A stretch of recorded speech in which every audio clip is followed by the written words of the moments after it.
Ma'asyiral muslimin yang dimuliakan Allah Azza wa Jalla, kisah Nabi Allah Yaqub alaihi salatu wassalam tercantum di beberapa ayat dalam Al-Quran, tepatnya 16 kali disebut dalam Al-Quranul Karim. Bisa Anda lihat pada surah Al-Baqarah 132, kemudian Al-Baqarah 133, kemudian Al-Baqarah 136, kemudian Al-Baqarah 140, kemudian Al-Imran 84, kemudian An-Nisa 163, Al-An'am 84, Hud 71, kemudian juga dalam surah Yusuf ayat 6, ayat 38, ayat 68, termasuk juga dalam surah Maryam ayat 6, Al-Anbiya ayat 72, dan juga Shad ayat 45. Itulah 16 ayat yang mengkisahkan tentang kisah Nabi Allah Yaqub alaihi salatu wassalam. Ma'asyiral muslimin yang dimuliakan Allah Subhanahu wa taala, Yakub memiliki nasab yang baik karena ayahnya seorang nabi dan kakeknya pun seorang nabi. Ayahnya Ishak, Nabi Allah Ishak alaihi salatu wassalam, dan kakeknya Khalilur Rahman, kekasih Allah Subhanahu wa taala, Ibrahim alaihi salatu wassalam. Ma'asyiral muslimin yang dimuliakan Allah Subhanahu wa taala, kisah ini bermula ketika Allah Subhanahu wa taala mengutus 3 malaikat untuk memberikan kabar gembira kepada Ibrahim alaihi salatu wassalam akan kelahiran putranya dan juga cucunya. Setelah itu juga Allah Subhanahu wa taala merintahkan 3 malaikat ini untuk berangkat ke negeri Sodom dan menghancurkan negeri Sodom sehancur-hancurnya karena penentangan mereka kepada nabi mereka Lut alaihi salatu wassalam. Ma'asyiral muslimin yang dimuliakan Allah Azza wa Jalla, ketika 3 malaikat ini dalam bentuk manusia yang sangat gagah tampan datang ke rumah Ibrahim alaihi salatu wassalam yang ketika itu sudah kabura sinnu, sudah tua, dan juga istrinya Siti Sarah yang ketika itu tinggal di Baitul Maqdis di Palestina. Maka Ibrahim alaihi salatu wassalam adalah bukan hanya dia Abul Anbiya, bapaknya para nabi, tetapi dia adalah orang yang pertama kali menjamu tamu. Tentu ketika datang tamu, maka Ibrahim mengajarkan kepada kita bagaimana ikram ad-dhaif, memuliakan tamu. Dan itu juga ajaran Rasul kita Muhammad sallallahu alaihi wasallam. Man kana yu'minu billahi wal yaumil akhir falyukrim dhaifahu. Barang siapa yang beriman kepada Allah dan hari akhir, muliakan tamunya. Maka Ibrahim pun memuliakan dengan menyediakan makanan-makanan lezat. Dia sembelih unta kemudian dihidangkan kepada tamu itu. Akan tetapi karena mereka adalah para malaikat, malaikat tidak makan dan tidak minum. Dan dia hanya memandang Ibrahim alaihi salatu wassalam yang ketika itu ketakutan. Tetapi setelah tahu bahwa 3 orang ini adalah malaikat utusan Allah Subhanahu wa ta'ala, akhirnya kemudian Ibrahim pun tenang. Apalagi ketika kemudian menghabarkan kepada Ibrahim bahwa istrinya yang sudah lama tidak memiliki keturunan akan melahirkan seorang anak yang kemudian diberi nama Ishak, dan juga akan melahirkan dari Ishak ini Yakub, dan Ibrahim melihat keduanya. Ketika mendengar hal itu, tentu Siti Sarah sangat bahagia. Sampai Allah Subhanahu wa taala sebutkan dalam surah Hud ayat 71, wa imra'atuhu qa'imatun fa dhahikat fabasyarnaha bi Ishaq wa min wara'i Ishaq Yaqub.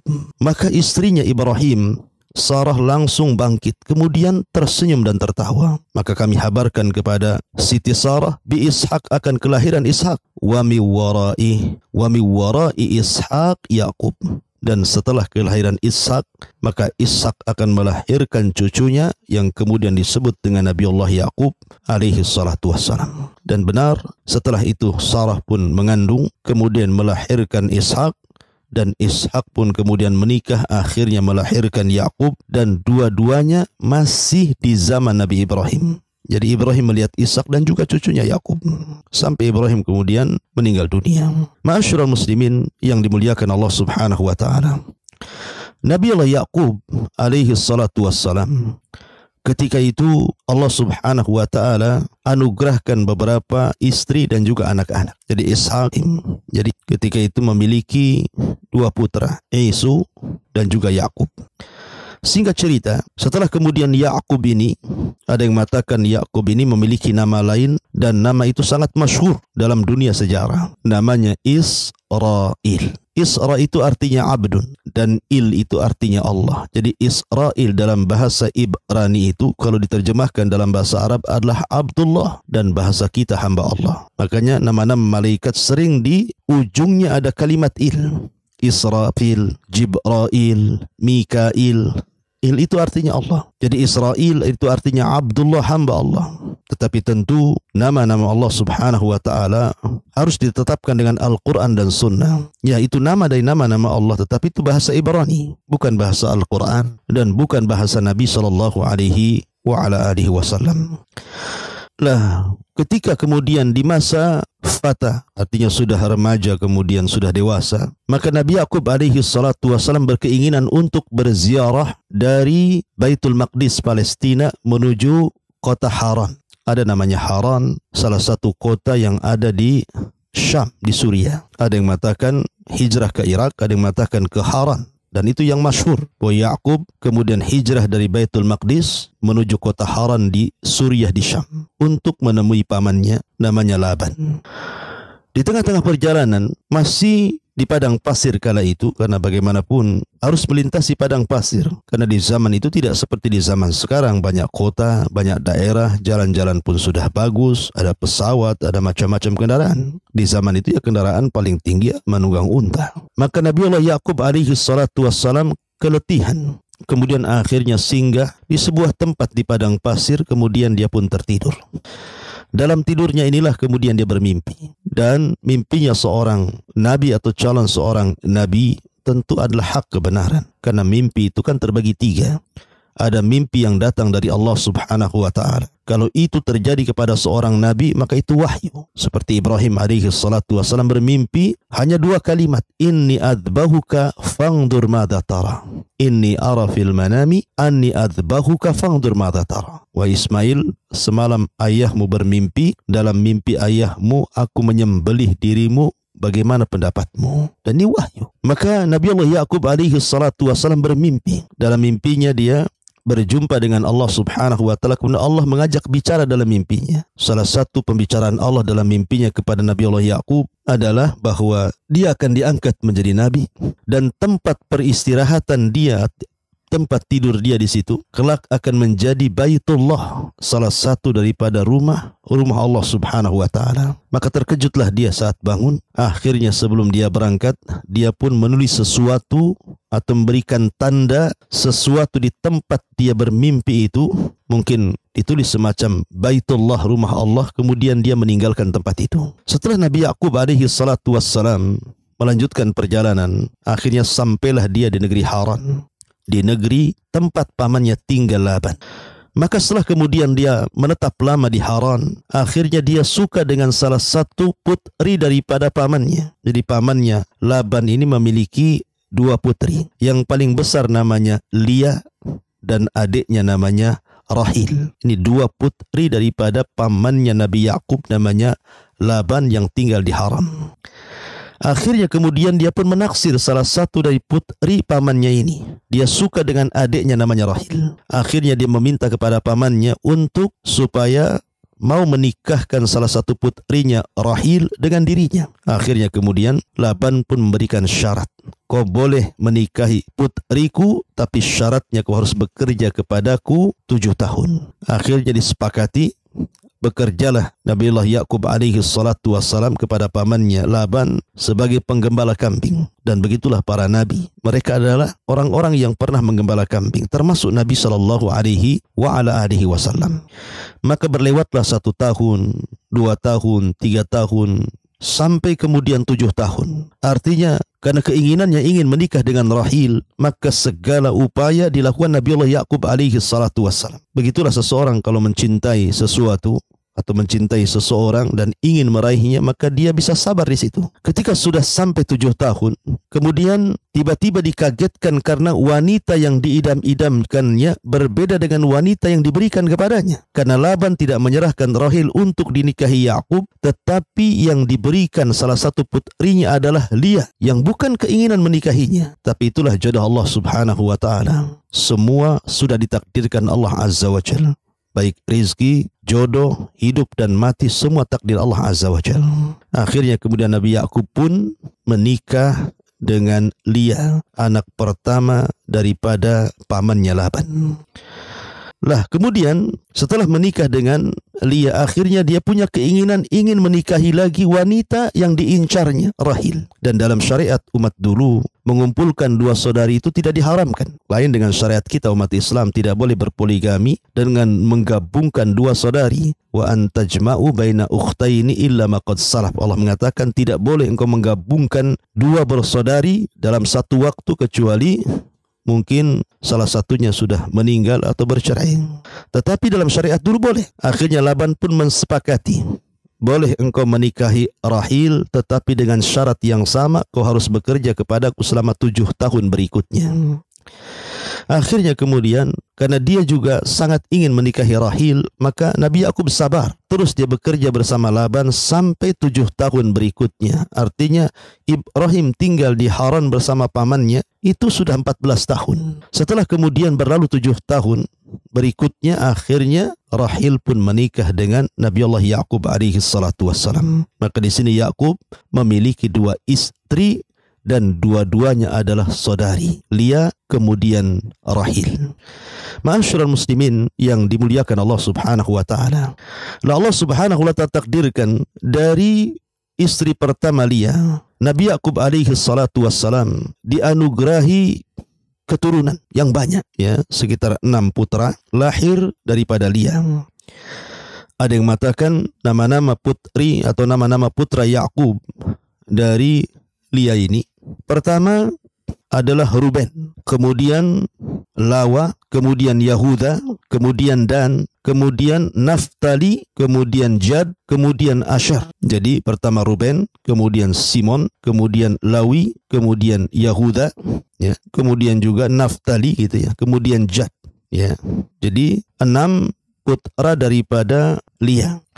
Allah Subhanahu wa ta'ala takdirkan, rupanya Rahil yang selama ini gadis yang dicintainya, kemudian sudah dinikahinya, tidak kunjung memiliki keturunan. Akhirnya kemudian yang namanya seseorang yang berpoligami, tentu seorang istri yang tidak punya keturunan, tentu juga akan merasa kecil hati ketika mungkin madunya memiliki banyak keturunan. Karena terkadang seorang suami akan lebih mencintai istrinya ketika memiliki banyak keturunan dari istrinya tersebut.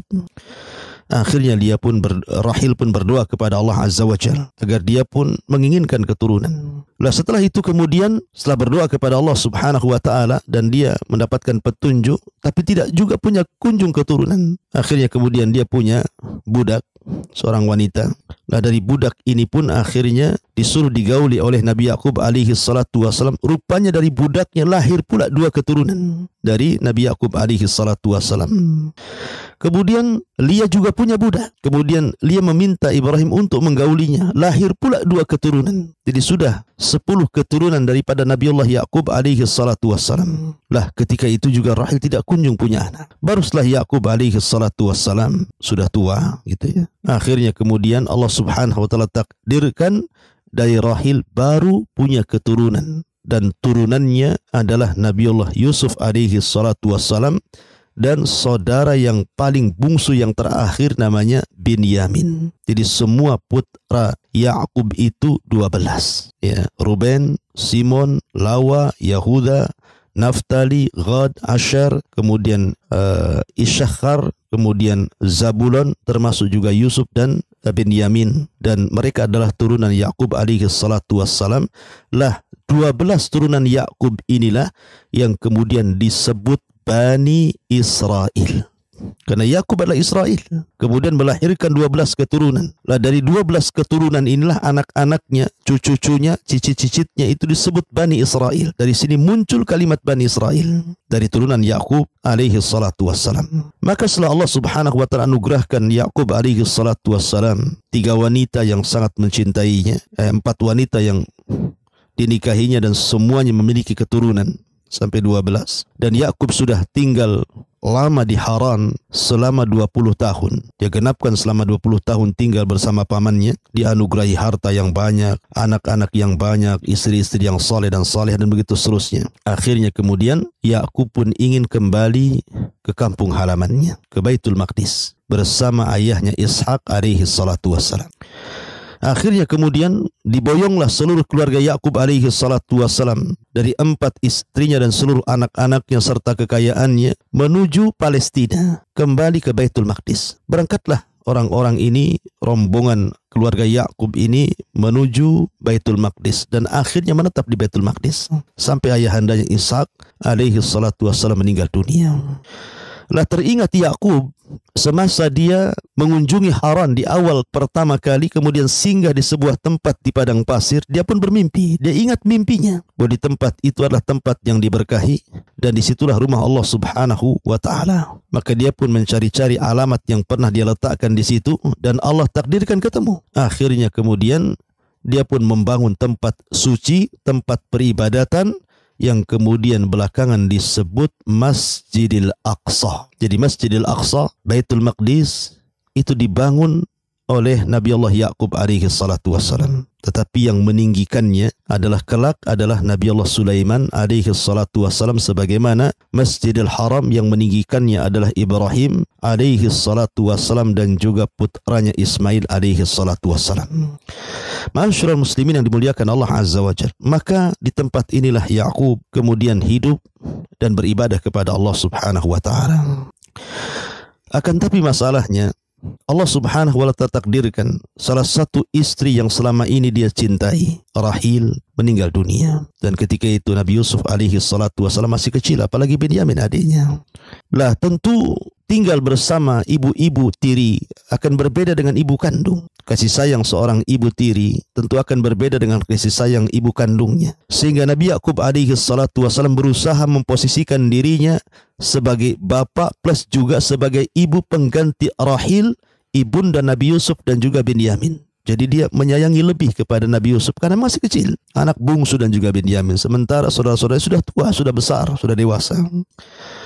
Lah dari sinilah terjadi pengaruh yang luar biasa, di mana Lia, istri pertamanya, melihat kasih sayang suaminya Yakub kepada Binyamin dan juga Nabi Allah Yusuf alaihi salatu wassalam, menjadikan dia pun cemburu. Akhirnya kemudian membicarakan di hadapan anak-anaknya. Seolah-olah mungkin kalau bahasa kita, bagaimana mungkin anak-anak saya yang banyak bekerja disuruh sana sini, sementara Yusuf dan Binyamin hanya duduk-duduk saja, tapi Yakub lebih memperhatikan Binyamin dan Yusuf dibandingkan anak-anaknya. Lah ucapan ibu tentu akan berpengaruh kepada anak-anaknya. Maka tertanamlah hasad kepada anak-anak Lia dan juga anak-anak Yakub yang lainnya yang 10 bersaudara daripada Yusuf dan Binyamin ini.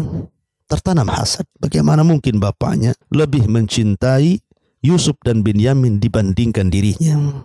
Dan dari sinilah kemudian bermula kisah Nabi Yusuf alaihi salatu wassalam. Ma'asyiral muslimin yang dimuliakan Allah Azza wa Jalla, terutama ketika Nabi Yusuf alaihi salatu wassalam bermimpi. Jadi dia bermimpi, dalam mimpinya aneh, dan itu digambarkan dalam surah Yusuf. Idh qala Yusuf li abi ya abati inni ra'aitu ahada asyara kawkaban wasyamsa wal qamara ra'aituhum li sajidin. Ketika berkata Yusuf kepada bapaknya, sesungguhnya aku melihat 11 bintang, matahari dan rembulan. Aku melihat mereka sujud kepadaku. Akhirnya kemudian dia datang kepada ayahnya, kepada Nabi Allah Yakub alaihi salatu wasallam, menceritakan mimpinya. Mimpinya aneh. Dalam mimpinya dia melihat bintang-bintang, kemudian ada matahari, kemudian ada rembulan, dan mereka sujud kepada Nabi Allah Yusuf alaihi salatu wasallam. Tentu ada takwil mimpi di sini. Karena yang dimaksud matahari di sini adalah Yakub, kemudian bulan adalah ibundanya, dan kaukaban, bintang-bintang, adalah saudara-saudaranya. Maka Nabi Yakub ini seorang nabi, diberikan kecerdasan dan ilham serta wahyu kepadanya. Tahu kalau seandainya saudara-saudaranya yang memang sudah tertanam hasad kepada Nabi Allah Yusuf alaihi salatu wassalam bahwa Yusuf bermimpi seperti ini, maka hasad mereka semakin besar. Makanya yang mengatakan Yakub alaihi salatu wassalam kepada Yusuf, ya bunai la taqsus ru'yaka ala ikhwatik fayakidu laka kaida inna syaitana lil insani aduwwum mubin. Wahai anakku, jangan kau ceritakan mimpimu ini kepada saudara-saudaramu, karena mereka akan membuat tipu daya kepadamu, karena sesungguhnya syaitan adalah musuh yang nyata bagi manusia. Ma'asyiral muslimin yang dimuliakan Allah Azza wa Jalla. Lah setelah kemudian berlalu hari, berlalu bulan, berlalu tahun, maka rupanya hasad saudara-saudaranya semakin besar. Apalagi setelah Nabi Yakub melihat Yusuf bermimpi dan dia tahu takwil mimpinya, bahwa ini adalah bukan mimpi biasa, tapi mimpi yang luar biasa yang akan menjadikan Yusuf orang besar. Ya. Makanya kemudian hasad saudara-saudaranya semakin besar, apalagi Yakub semakin sayang. Bukan hanya sekedar soal mimpi saja, karena Yusuf sendiri adalah disebutkan oleh para ulama dan pernah berjumpa dengan Nabi SAW saat peristiwa Mi'raj. Yusuf ini orangnya tampan, orangnya indah, tutur katanya baik, akhlaknya baik. Makanya wajar kalau Yakub alaihi salatu wassalam itu suka dengan Nabi Yusuf alaihi salatu wassalam. Itu pula yang menjadikan hasad bagi saudara-saudaranya. Dan hasad itu sangat bahaya sekali. Lah ketika itulah maka saudara-saudara Nabi Yusuf alaihi salatu wassalam sampai menyalahkan ayahnya dan mengatakan idh qalu, ketika saudara-saudara Yusuf mengatakan kepada ayahnya Yakub, la Yusufu wa akhuhu ahabbu ila abina minna wa nahnu usbah inna abana la fi dhalalim mubin. Ketika mereka berkata, sungguh Yusuf dan saudaranya Benyamin lebih dicintai bapak kami dibandingkan kami, padahal kami jelas-jelas satu saudara-saudaranya memiliki kekuatan banyak, artinya sudah bisa diambil manfaat oleh ayahnya. Kenapa pula Yusuf dan Benyamin yang masih kecil lebih dicintainya? Sehingga akhirnya mereka berani menyesatkan bapaknya dan mengatakan inna abana la fi dhalalim mubin. Sungguh bapakku itu di atas kesesatan yang nyata. Subhanallah. Lihat, mereka menyalahkan ayahnya, bahkan dikatakan bahwa ayahnya la fi dhalalim mubin, di atas kesesatan yang nyata. Begitulah Bani Israel, nanti turunannya seperti itu. Kalau Israel sendiri ayahnya dikatakan fi dhalalim mubin, di atas kesesatan yang nyata, lalu siapa lagi yang di atas petunjuk? Bukankah Nabi Yakub seorang nabi? Begitulah Bani Israel akan selalu menentang nabinya, ayahnya sendiri dikatakan sesat. Ya. Ma'asyiral muslimin yang dimuliakan Allah Azza wa Jalla, dari situlah karena hasad sudah menghujam di 10 saudara Yusuf dan Benyamin ini, maka akhirnya terbagi menjadi 3 kelompok. Jadi 10 orang ini terbagi menjadi 3 kelompok untuk membuat makar kepada Nabi Yusuf alaihi salatu wassalam. Kelompok yang pertama adalah kelompok yang jahat. Yang paling jahat dari saudara-saudara Nabi Yusuf hendak membuat makar kepada Yusuf alaihi salatu wassalam dan mengatakan uqtulu Yusufa, bunuh saja Yusuf itu. Subhanallah. Ya. Hasad mengantarkan pembunuhan. Maka penyakit hasad ini penyakit yang bahaya karena menghantarkan manusia, bisa membunuh orang. Kemudian kelompok yang kedua, awit raghuhu aradan yakhlu lakum wajhu abikum wa yakunu min ba'dihi qauman salihin. Kelompok yang kedua lebih ringan dibandingkan itu, dengan mengatakan sudah lempar saja Yusuf itu di tengah padang pasir, yang penting jauhkan Yusuf dari bapak kita, nanti setelah itu kita tobat, kita menjadi orang-orang yang saleh. Habis berbuat dosa kemudian kita tobat kita.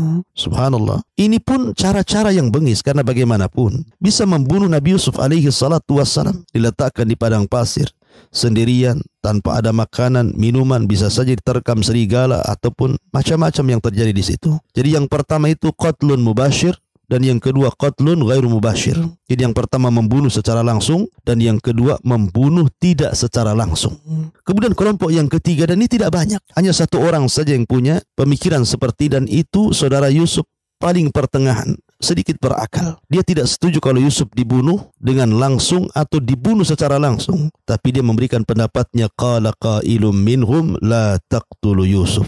Jangan kau bunuh Yusuf. Jangan kau bunuh secara langsung atau kau bunuh tidak secara langsung. Tetapi bagaimana kalau seandainya kita katakan wa alquhu fi ghayabatil jubbi yaltaqithu ba'dus sayyarati in kuntum fa'ilin. Sudah gini saja, kita masukkan saja Yusuf itu ke salah satu sumur di tengah hutan, karena biasanya sumur itu didatangi orang untuk ditimba airnya. Biasanya para musafir, para pedagang yang lewat ke situ, pasti mereka akan minum. Siapa tahu ketika mungkin salah seorang musafir lewat sumur itu, kemudian mengambil air, mungkin Yusuf akan selamat dan akan dibawa mereka. Ma'asyiral muslimin yang dimuliakan Allah Subhanahu wa taala. Akhirnya pendapat yang ketiga ini diambil. Dan di sini ada kaidah namanya akhaffu dhararain, mengambil yang paling ringan dari madarat yang bercabang. Membunuh haram, tidak boleh. Kemudian yang kedua, membunuh tidak secara langsung, ini juga tidak boleh. Maka ini tengah-tengah, mengambil mana yang lebih ringan madaratnya. Jangan dibunuh, kita letakkan dalam sumur saja. Boleh jadi ada orang yang mengambilnya. Ya. Ma'asyiral muslimin yang dimuliakan Allah Azza wa Jalla. Dan ketika itu ma'asyiral muslimin, Nabi Yusuf itu usianya 10 tahun. Dan sumur yang dilemparkan atau yang dimasukkan Yusuf ke situ, itu bukan sumur biasa, bukan sumur yang 10 meter, 20 meter, bukan itu. Makanya Allah mengatakan fi ghayabatil jub, yang kedalamannya itu tidak bisa dilihat saking dalamnya. Kalau seandainya orang dewasa dimasukkan ke dalam sumur itu, pasti dia ketakutan. Apalagi usia Yusuf ketika itu 10 tahun. Anak kecil 10 tahun. Dan Yusuf subhanallah, dia mendengarkan apa yang diancamkan kepada dirinya. Ketika saudara mengatakan bunuh saja, dia mendengar. Ketika saudaranya mengatakan letakkan di tengah padang pasir, dia pun mendengar. Ketika saudaranya masukkan ke dalam sumur, dia pun meronta-ronta, tapi tetap dimasukkan juga. Kejinya, lihat saudara-saudara Yusuf yang mereka adalah bapak-bapak daripada Bani Israel, ya, sudah menyalahkan bapaknya di atas kesesatan, sekarang mendolimi saudaranya, calon seorang Nabi Yusuf alaihi salatu wasallam dimasukkan ke dalam sumur. Itulah kejinya Bani Israel. Ma'asyiral muslimin yang dimuliakan Allah Subhanahu wa taala, tapi bagaimanapun itu semua adalah kehendak Allah Azza wa Jalla. Wa asa an takrahu syai'an wa huwa khairul lakum. Boleh jadi apa yang Anda anggap jelek itu baik di hadapan Allah Azza wa Jalla. Mungkin seperti itu perjalanan Yusuf alaihi salatu wasallam. Ketika Nabi Yusuf alaihi salatu wasallam berada dalam sumur selama 3 hari lamanya, kalau bukan karena pertolongan Allah, Yusuf akan mati dalam sumur ini. Tapi kemudian Allah Subhanahu wa taala mengutus Jibril masuk ke dalam sumur, kemudian mewahyukan sesuatu kepada Yusuf seolah-olah menenangkan. Tidak mengapa wahai Yusuf kau dalam sumur ini. Sesungguhnya Allah hendak mengangkat derajatmu. Nanti setelah engkau dalam sumur selama 3 hari akan datang orang yang akan mengambilmu. Kalau ada timba, turun ke bawah, ambil, kau akan diangkatnya. Dan kau akan dibawa ke Mesir, dan kau akan dijual, dan yang memberimu adalah seorang yang mulia. Terus diceritakan sampai akhir perjalanan Yusuf. Makanya kemudian Yusuf memiliki ketenangan di sini. Betul, setelah lewat 3 hari, datang kafilah dagang, mencari-cari air untuk diminum. Akhirnya kemudian ketika dimasukkan timba ke dalam sumur, maka Yusuf pun tahu apa yang dikatakan Jibril kepadanya. Kalau ada timba turun, ambil saja. Nanti ada yang mengangkat dirimu. Maka dia tidak menyia-nyiakan waktu, dia ambil tambang itu, kemudian ditariknya ke atas. Rupanya kafilah-kafilah ini kaget karena yang diambil bukan air tetapi orang. Ma'asyiral muslimin yang dimuliakan Allah Azza wa Jalla. Singkat cerita, akhirnya Yusuf pun dibawa ke Mesir.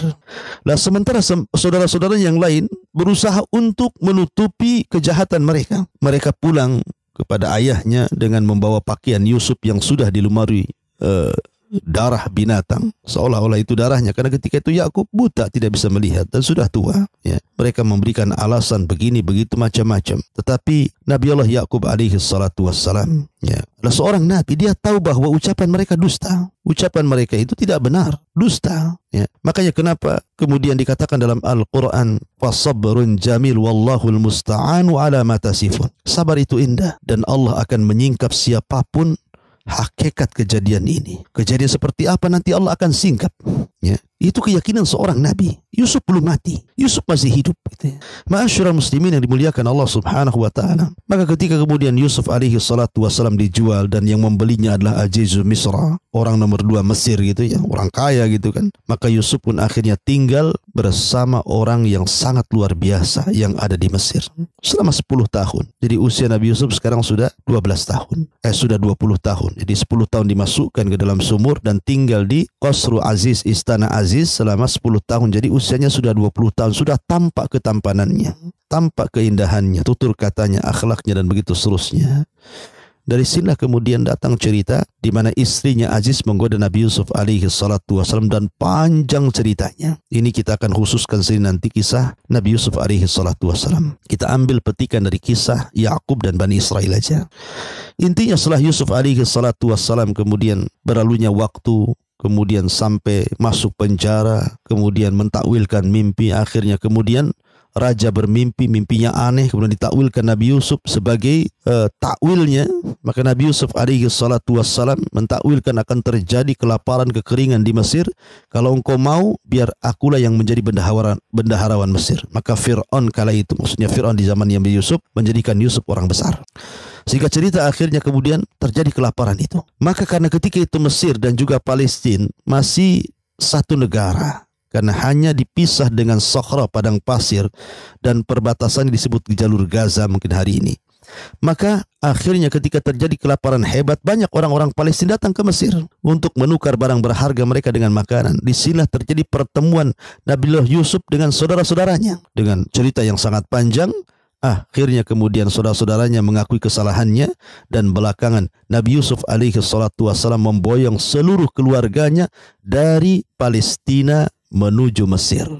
Lah karena Yusuf punya kedudukan di Mesir, maka Raja Fir'aun pun kemudian memberikan tanah khusus bagi keluarga Yusuf. Dari silah kemudian beranak pinak 12 putra Yakub menikah, kemudian punya anak, kemudian punya cucu, punya cicit, akhirnya berkembang biak di situ. Lah inilah perkampungan Bani Israel pertama kali di Mesir. Sampai Allah Subhanahu wa taala takdirkan Nabi Yusuf meninggal dunia. Lah ketika Nabi Yusuf alaihi salatu wasallam meninggal dunia inilah, maka kondisinya berbalik arah karena mereka sudah tidak dihormati lagi, tidak dimuliakan lagi. Yang ada mereka diserang oleh Fir'aun berikutnya di zaman Nabi Musa yang sangat bengis itu, kemudian belakangan memperbudak keturunan Yakub, atau dengan kata lain memperbudak Bani Israel. Terjadi perbudakan yang luar biasa. Berabad-abad lamanya mereka diperbudak Fir'aun. Sampai datang era Nabi Musa alaihi salatu wassalam. Lahir salah satu turunan Bani Israel, 2 nabi. Pertama Harun alaihi salatu wassalam, kemudian yang kedua Nabi Allah Musa alaihi salatu wassalam. Musa inilah yang kelak akan menjadi nabi yang sangat masyhur dari nabi-nabi Bani Israel. Kenapa? Karena dia bukan hanya nabi tapi rasul, diturunkan padanya Taurat, dan dia kalimullah, kalimur rahman. Dialah sebagai juru penyelamat Bani Israel, bukan hanya diselamatkan akidah mereka, tapi fisik mereka diselamatkan dari perbudakan Fir'aun. Maka diseberangkanlah Bani Israel oleh Nabi Musa kembali menuju tanah keturunan atau tanah Yakub alaihi salatu wassalam yang berada di Palestina Baitul Maqdis. Maka berhasil diselamatkan dan mereka menyaksikan bagaimana azab Allah turun kepada Fir'aun dan ditenggelamkannya Fir'aun di Laut Merah karena berani tajarruk kepada nabinya Musa alaihi salatu wassalam. Inilah perjalanan kisah Nabi Allah Yakub secara singkat dan juga Bani Israel. Adapun kisah Nabi Allah Yusuf ini kisah yang menarik. Tidak bisa kita kisahkan dalam waktu yang singkat karena kisah Nabi Yusuf ini disebutkan dalam Al-Quran termasuk ahsan al-qasas, kisah terbaik dalam Al-Quran. Banyak pelajaran yang kita bisa petik nanti dalam kisah Nabi Yusuf di lain kesempatan. Mudah-mudahan ada manfaatnya. Kisah Nabi Allah Yakub dan Bani Israel. Akhirnya saya kembalikan kepada moderator. Boleh mungkin ada yang bertanya 1-2 soalan, silahkan. Jazakumullah khairan Ustaz atas penyampaian materi di kesempatan pagi hari ini, dan kami infokan juga bagi para pemirsa di rumah, bagi yang ingin berpartisipasi dalam membantu operasional dakwah Kiswah TV, Anda dapat menyalurkan donasi Anda melalui BRI Syariah, kode bank 422, nomor rekening 106005 7377 atas nama Yayasan Kiswah Islamic Center. Dan untuk konfirmasi donasi, Anda dapat menghubungi admin di nomor 0812 6873 3202. Dan kita bacakan pertanyaan yang telah masuk di WhatsApp Kiswah TV. Assalamualaikum warahmatullahi wabarakatuh, Ustaz. Salam. Saya pernah mendengar salah satu nama yang juga disebutkan di dalam Al-Quranul Karim surat At-Taubah ayat 30, yaitu Uzair dari kalangan Bani Israel. Siapakah Uzair itu, Ustaz? Apakah benar dia seorang yang soleh dari kalangan Bani Israel? Sampai-sampai di ayat tersebut dijelaskan bahwa Yahudi berkata bahwa Uzair adalah putra Allah. Mohon penjelasannya, Ustaz. Ya, alhamdulillah. Uzair diperselisihkan apakah dia seorang nabi atau bukan nabi. Tapi yang jelas dia adalah orang soleh dari kalangan Bani Israel. Dan ulama mu'arikhin, ahli sejarah, memperkuat bahwa Uzair itu adalah seorang nabi. Lalu kenapa pula kemudian Al-Quran menjelaskan tentang salah satu keyakinan orang-orang Yahudi yang sangat ekstrim, ghulu, mengatakan waqalatil yahudu Uzair ibnullah. Berkata orang-orang Yahudi, Uzair itu putra Allah.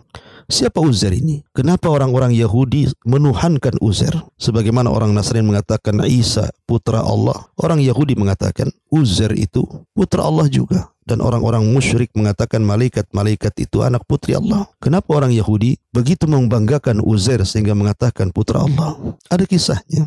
Dan kisah Uzair itu tertera dalam surah Al-Baqarah. Allah mengatakan au kalladzi marra ala qaryatin wa hiya khawiyatun ala urushiha qala anna yuhyi hadhihi Allahu ba'da mautiha fa amatahu Allahu mi'ata amin thumma ba'athah qala kam labista qala labistu yawman aw ba'da yawm ila akhiril ayat. Ketika ada seseorang yang melintasi Palestina, dan ketika itu Palestina hancur sehancur-hancurnya, rata dengan tanah dan tidak ada manusia di situ. Kemudian orang ini mengatakan, bagaimana mungkin Allah bisa membangun kota yang dulunya indah, sekarang hancur, dikembalikan lagi menjadi kota indah. Akhirnya Allah subhanahu wa ta'ala mengabulkan keinginannya. Dia pun ditidurkan selama 1 abad.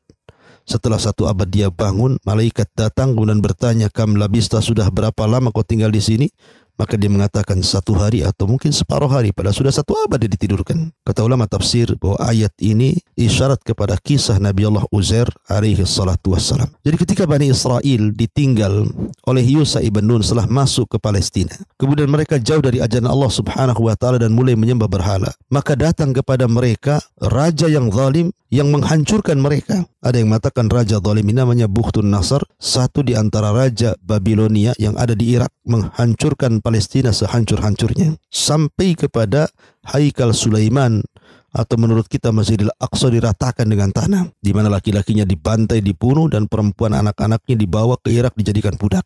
Lah di saat itulah maka Uzair lewat ke negeri yang hancur berantakan itu, yang dihancurkan Bukhtun Nasr itu. Lah dari situ dia berpikir, bagaimana mungkin kota yang hancur bisa pulih kembali? Tapi Allah hendak membuktikan bahwa dia ala kulli syai'in qadir. Ketika Uzair istirahat di sebuah gua, akhirnya dia ditidurkan 1 abad, 100 tahun. Kemudian Allah bangunkan setelah 100 tahun. Lah tiba-tiba keledai yang ditungganginya sudah tidak ada lagi, sudah jadi tulang belulang. Akhirnya Allah subhanahu wa ta'ala menghidupkan keledai itu di hadapan Uzair. Tiba-tiba kemudian tulangnya menyatu kembali, kemudian dagingnya entah berantah datang dari mana melekat kembali, sampai akhirnya ditiupkan ruh kembali. Ketika hidup keledai Uzair, tiba-tiba berteriak seolah-olah kiamat dibangkitkan. Maka Uzair tahu bahwa Allah itu atas segala sesuatu maha mampu. Menghidupkan keledai saja yang sudah tulang belulang mampu Allah hidupkan, bagaimana kota yang mati? Ala kulli syai'in qadir. Allah itu atas segala sesuatu maha mampu. Maka ketika dia melihat yang sebelumnya kota itu hancur, tiba-tiba kota itu sudah berdiri lagi.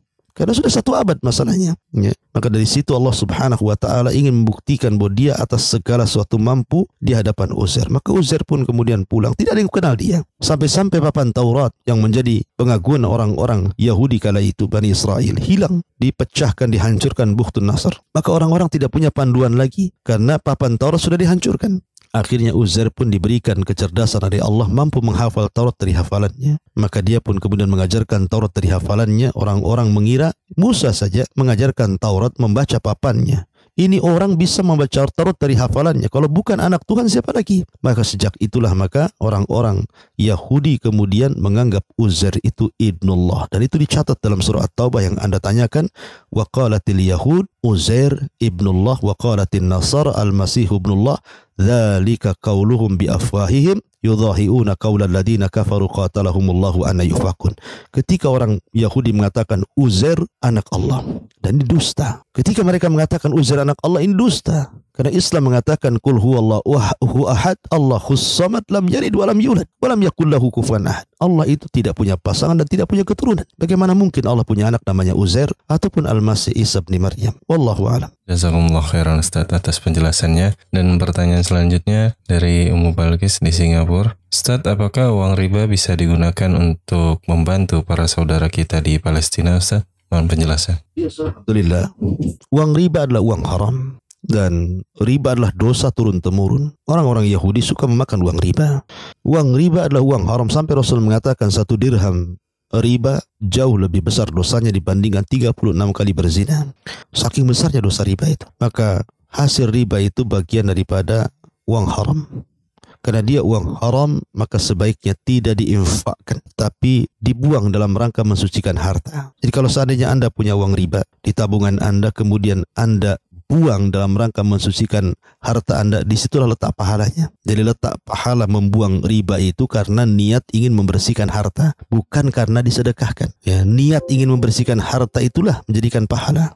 Adapun para ulama mengatakan bahwa uang riba tidak boleh disedekahkan kepada anak yatim, fakir miskin. Tapi kalau yang dimaksud artinya dibuang dari harta yang halal kita dipisahkan, maka itu pun dibolehkan hanya untuk kepentingan umum dan sifatnya dihinakan. Ya, untuk pembangunan jalan, jembatan, solokan-solokan gitu, maka tidak ada mengapa. Tapi jangan kemudian diinfakkan untuk membangun masjid, untuk membangun madrasah dan begitu seterusnya. Apalagi Anda sumbangkan ke Palestina pula. ya, maka sebaiknya bersedekahlah dengan harta yang baik. Karena innallaha jamil yuhibbul jamal. Allah itu indah, tidak suka kecuali yang indah-indah. Allah itu baik, tidak suka kecuali yang baik-baik. Wallahu a'lam. Jazakumullah khairan Ustaz atas penjelasannya. Dan satu pertanyaan terakhir Ustaz. Assalamualaikum warahmatullahi wabarakatuh. Apakah sahih Ustaz bahwa Israel merupakan nama lain dari Nabi Yakub alaihissalatu wassalam? Mohon penjelasan. Iya, saya katakan tadi bahwa Nabi Yakub itu nama lain daripada Israel. Adapun sekarang ada negara namanya Israel dan penduduknya disebut Yahudi. Israel dengan Yahudi itu nama yang berbeda. Kita jangan katakan Yahudi itu sebagai Israel, karena Israel diambil daripada Israel, dan Israel itu nama lain daripada Nabi Yakub, dan dia seorang nabi. Adapun Yahudi tetaplah Yahudi. Yahudi itu orang-orang jahat. Orang jahat mereka lebih banyak dibandingkan orang baiknya. Orang fasik mereka lebih banyak dibandingkan orang taatnya.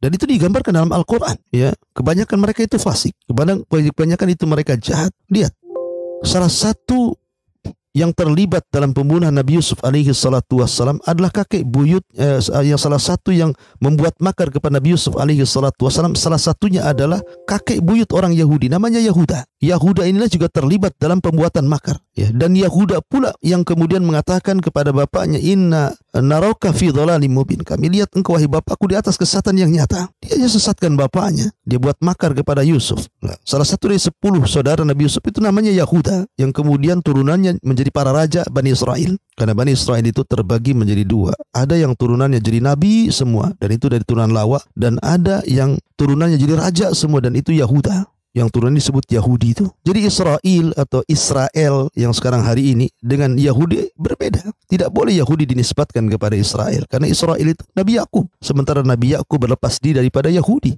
dan perbuatan jahat mereka yang suka membunuh para nabi. Ya. Yahudi itu pembunuh. Yaqtulunal abriya, yaqtulunal anbiya, yaqtulunas salihin, membunuh para orang-orang baik, para nabi dan orang-orang saleh. Tak mungkin dinisbatkan kepada Israel. Itu pengklaman batil. Ya, karena Israel diambil dari Israel dan dia adalah Yakub alaihi salatu wassalam. Wallahu a'lam.